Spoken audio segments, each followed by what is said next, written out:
Hello, and welcome to our reading and analysis of William Shakespeare's Macbeth. Today, we're going to be looking at Act 4, Scene 1. So into the fourth penultimate act here.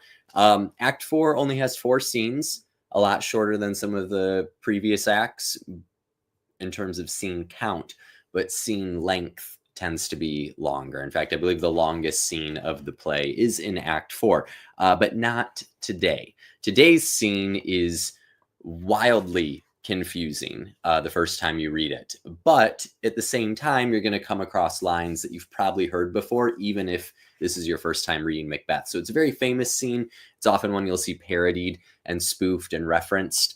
So it's a good one to know, and we'll hopefully unpack some of the more confusing parts. It's also a great one to watch on stage. Just a little confusing to read, but on stage works so well.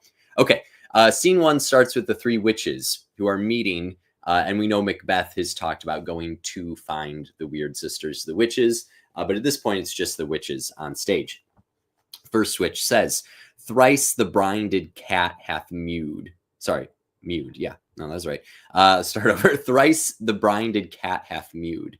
Thrice and once the hedge pig whined. Harpier cries, 'tis time, 'tis time." So they're all talking about animals still. We get cats and hedgehogs. We're not entirely sure what a harpier is.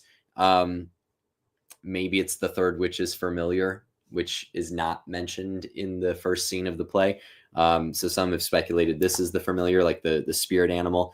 But here we get into more of the reason they're meeting, which is to create a potion in this cauldron. First witch says, "Round about the cauldron go, in the poisoned entrails throw. Toad that under cold stone days and nights has 31 sweltered venom sleeping got. Boil thou first in the charmed pot."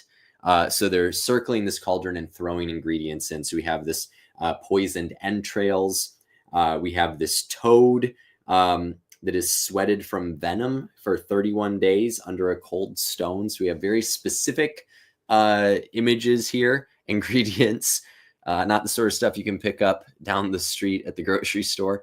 But anyway, throw in the ingredients, and then all 3 witches say these very famous lines: "Double, double, toil and trouble, fire burn and cauldron bubble." So that's one of the most famous lines in the whole play: double, double, toil and trouble, fire burn and cauldron bubble. So again, we see a line like this that's so well known, you kind of just move, oh, it's like a witch line. But like, why is this a witch line? Why did Shakespeare use it? I find it interesting that this scene has so much math in it, right? Thrice the brinded cat, thrice and once the hedge pig whined, double, double, right? So we have all this repetition.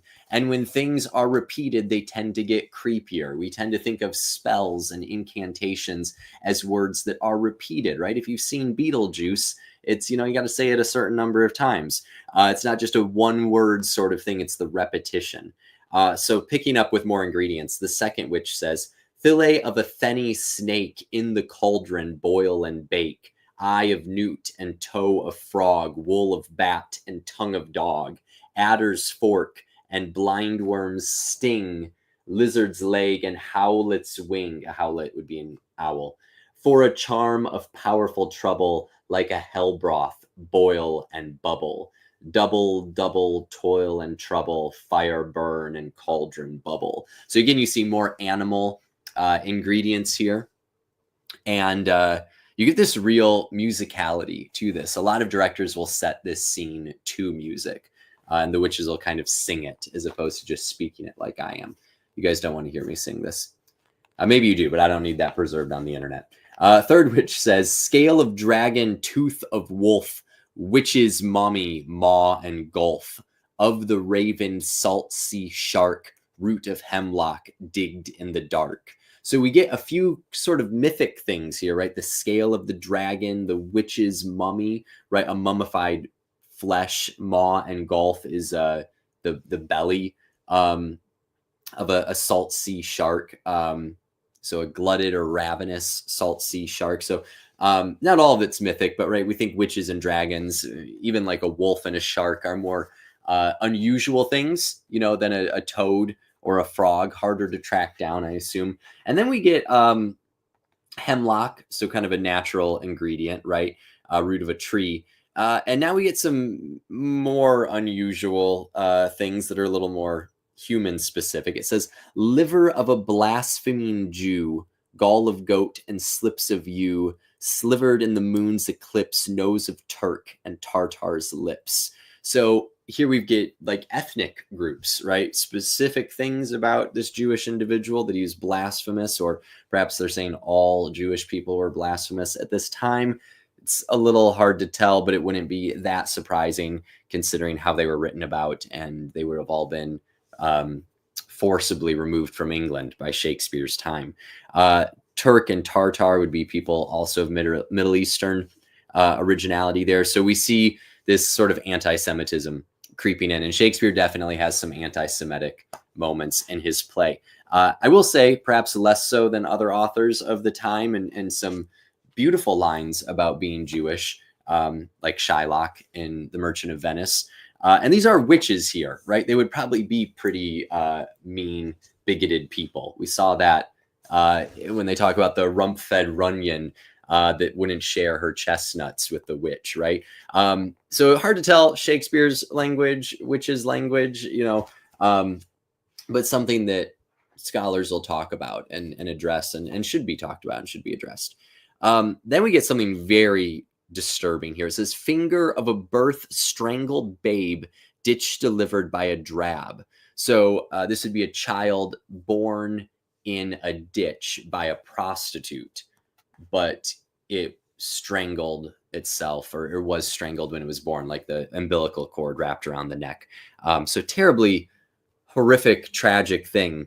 And again, just these very unusual ingredients to be put in here. Add thereto a tiger's chaudron for the ingredients of our cauldron. Chaudron is entrails. I had to look that up. All of them say double, double, toil and trouble, fire burn and cauldron bubble. Second witch, now cool it with a baboon's blood, then the charm is firm and good. And say what you will about the ingredients and the spookiness and creepiness and disturbingness of them. It does sound good, not in the like, oh, that sounds like a nice stew. More of just the sound that Shakespeare is using, right? Shakespeare was a poet as well as a playwright, and the majority of his plays are in verse. And here I think he's really busting out some pretty heavy-handed verse, and it sounds a whole lot better than the Hecate scene that we read a few days ago that we believe Shakespeare didn't write. So anyway, now though, Hecate is going to enter. And this is again something that we think Shakespeare didn't write, that this was something added on by Thomas Middleton.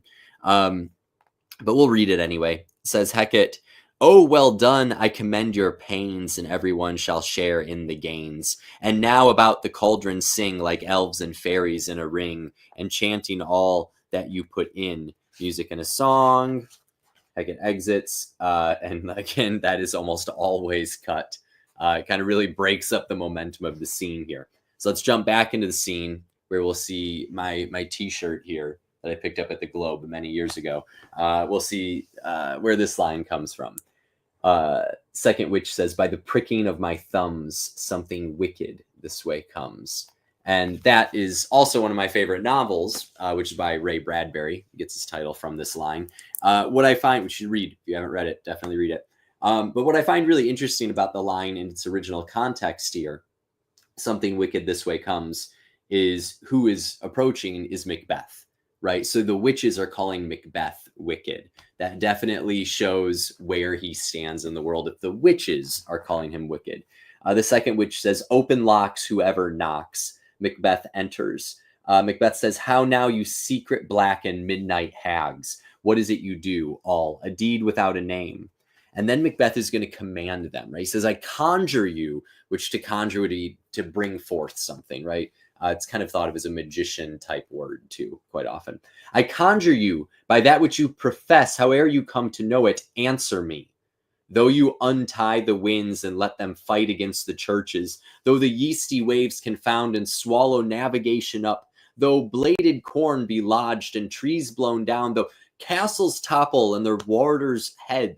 On their warders' heads. Though palaces and pyramids do slope their heads to their foundations, though the treasure of nature's germans tumble all together, even till destruction sicken, answer me to what I ask you. So long list. Macbeth loves his long lists. And it's a list of the witch's powers, right? Mostly controlling the wind and the waves and maybe even navigation. The witches are very, very powerful. And yet Macbeth is commanding them to answer him. And look what he says. He says, this is divided up, this verse line divided up between 4 speakers. Answer me to, so here's the start of the line. To which I ask you, speak, demand, will answer. So they answer quickly is what I'm getting at, right? It's not to which I ask you, speak, demand, right? It's to which I ask you, speak, demand, will answer, right? It's like boom, boom, boom, boom, boom, right? These lines should move quickly with a lot of pace when you're performing them.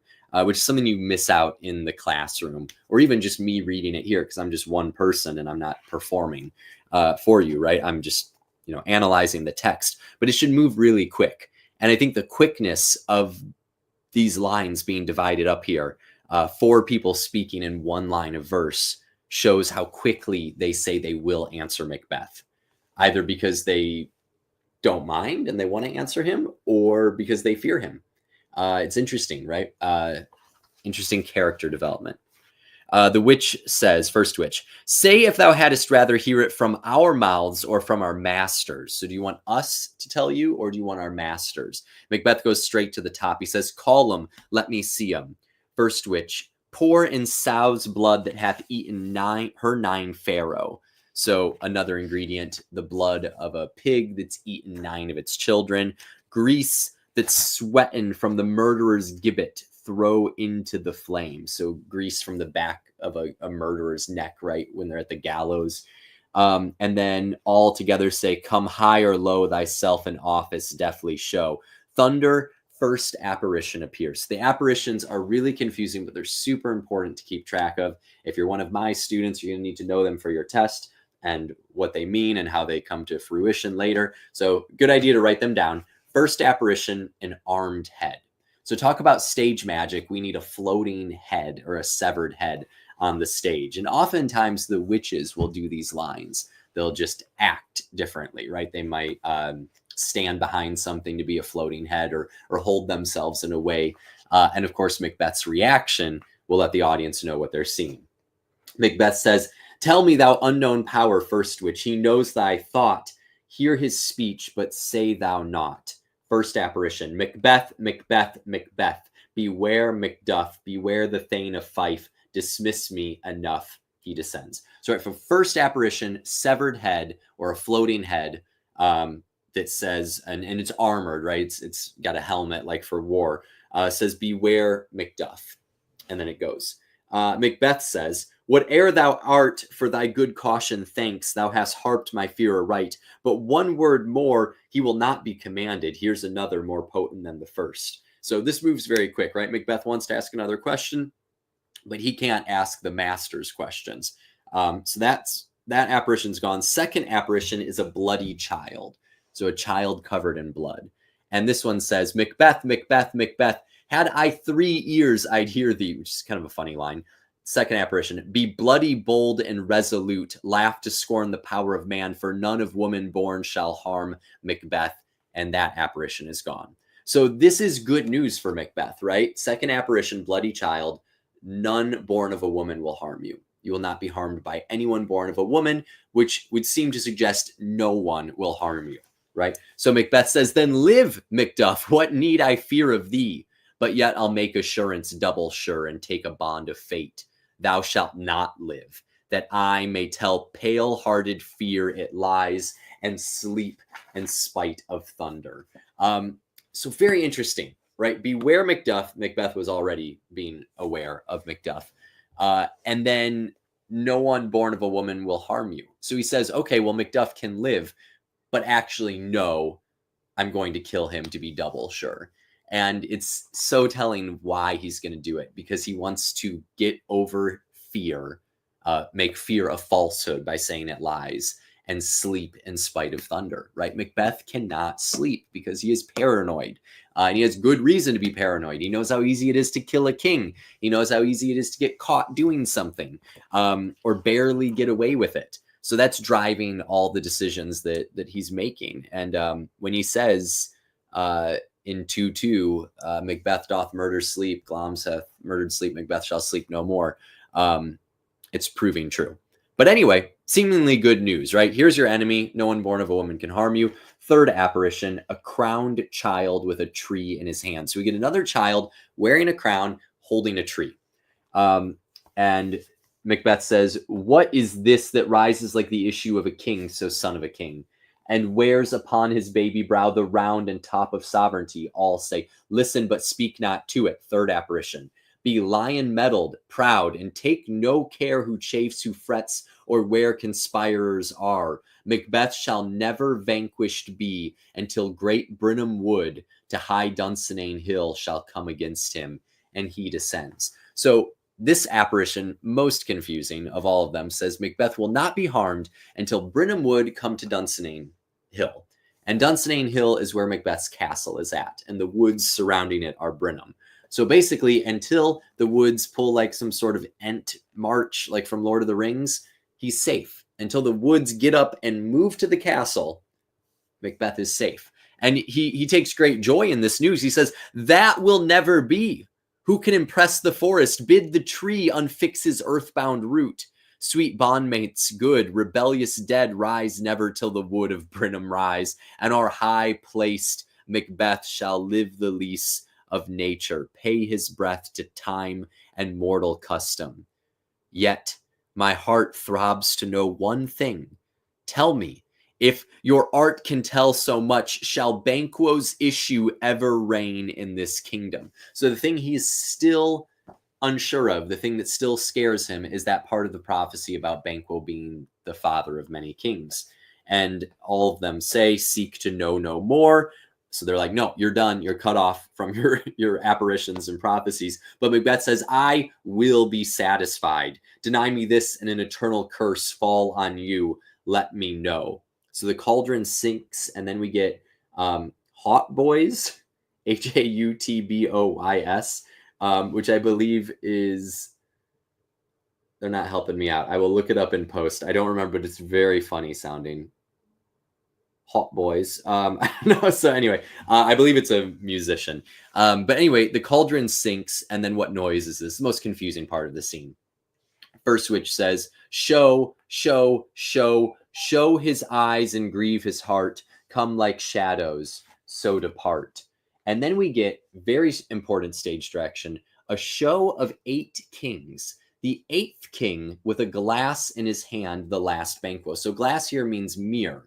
So there's this line of 8 kings, and the last one has a mirror in their hand. Sorry. So 8 kings, and the last one is Banquo, right? So a line of kings. And Macbeth sees these 8 kings and says, thou art too like the spirit of Banquo, down, like get away, right? Thy crown does sear mine eyeballs, and thy hair, thou other gold-bound brow, is like the first, a third is like the former. Filthy hags, why do you show me this? A fourth, start eyes, what will the line stretch out to the crack of doom? Famous line, crack of doom. Great name for a plumbing company, by the way. Another yet, a 7th, I'll see no more. And yet the 8th appears, who bears a glass which shows me many more. And some I see that twofold balls and treble scepters carry. Horrible sight, now I see 'tis true. For the blood-boltered Banquo smiles upon me and points at them for his. The apparitions disappear. What is this so? So basically, what Shakespeare's doing here is he is stretching out a line of 8 kings, the 8th being James James I of England, sorry. And what he's doing is he's connecting James I, the current king that he's writing for, to Banquo, who is this sort of like mythical thane, right? Banquo exists outside of the play Macbeth. Many of these characters are historical characters, historical people.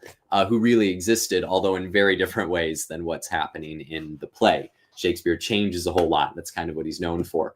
But it's very, very interesting that we see the current king show up here. It would be like a movie nowadays showing the current president being related to one of the main characters. It seems like a weird fourth wall break, but we have to remember that Shakespeare's performing this for the king, and or at least commissioned it for the king, and the king's going to see it then.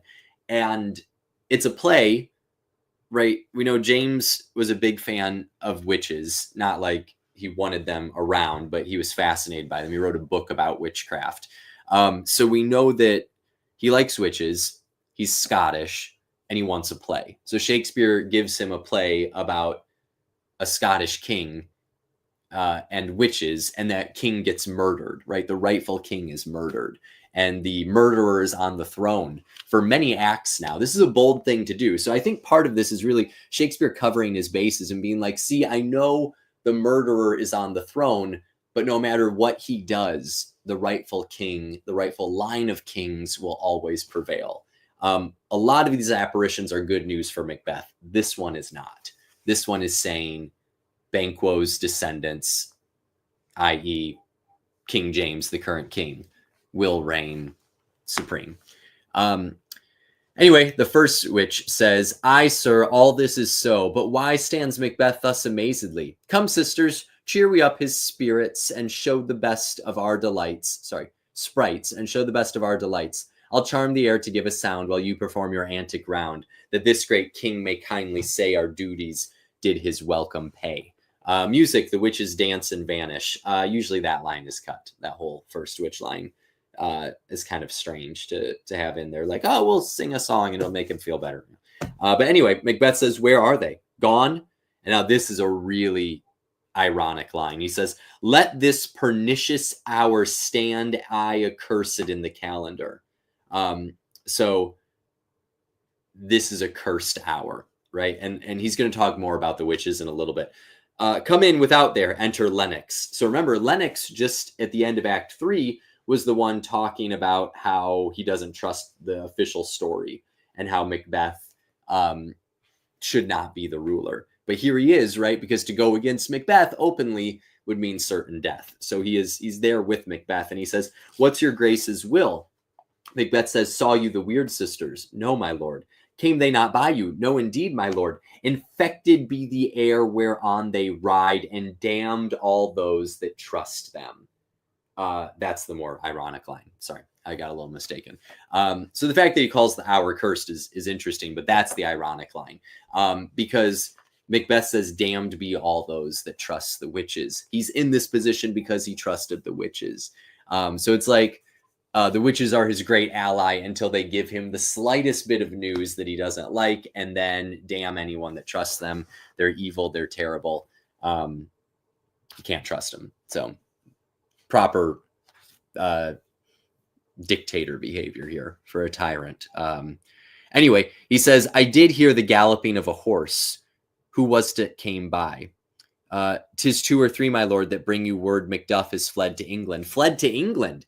"Aye, my good lord." And now Macbeth says this is an aside just to us. He says, "Time thou anticipatest my dread exploits," right? Like he was going to kill Macduff, but Macduff escaped to England. Or at least left before the plot could be put into place. "The flighty purpose never is o'ertook unless the deed go with it." So he's upset that he didn't act sooner. And he says, "From this moment, the very firstlings of my heart shall be the firstlings of my hand. And even now, to crown my thoughts with acts, be it thought and done, the castle of Macduff I will surprise. Seize upon Fife, give to the edge of the sword his wife, his babes, and all unfortunate souls that trace him in his line." So he basically says, from now on, I'm not hesitating. When I think something, I'm going to do it. And what is he going to do? He's going to go attack the castle that Macduff is not even at, but seize upon it and kill everyone in it. "No boasting like a fool. This deed I'll do before the purpose cool. But no more sights." Then he turns back to Lennox. "Where are these gentlemen? Come, bring me where they are." End of 4-1. Whew, that is quite a scene. Hopefully that made sense to you. If you have any questions, please leave them in the comments below. I'll do my best to answer them as soon as I can. But we're moving right along. We're headed toward the conclusion of the play, and the next big setup has been triggered, which is the attack on Macduff's castle. As always, thank you so much for watching. If you're interested in getting 10% off some field notes, today I'm talking about the absolutely awesome Is a River Alive a series. Are you gonna focus? My camera does not like anything other than my face, apparently. We're gonna figure it out. Come on. I love doing this on live stream. Okay, we're trying something else. Here is the book that they're based on. Maybe we can get that in focus. Yeah, so this is a River Alive by Robert Macfarlane, one of the great nature writers of our time. Super excited to read this. And this is, there it is. And this is the field note that accompanies it. It's the second time they've partnered with him. So if you are interested in rivers at all, or just love the cover, it's a great cover. And if you're reading the book, it's a great thing to put your notes in. And there's a few other, if you order the set, you get some other editions as well that are kind of inspired by it. And one of the maps mentioned in there, which is this historic map of the Mississippi, which is pretty much the coolest map you'll ever see of a river. It's this really cool map from, it's the Fisk map, I believe. Yeah. And on the back, there's all sorts of interesting info on like different information about the Mississippi River. Is also just a key to rivers in general. So if you get a quarterly subscription, they send you this free of charge. Well, included in the charge. And then you get field notes for a year. So you never run out of stuff to write in. So if you're interested in that, there is a 10% off code in the description of this video. But either way, thank you for watching. Happy reading, and I'll see you in 4-2. Have a good one.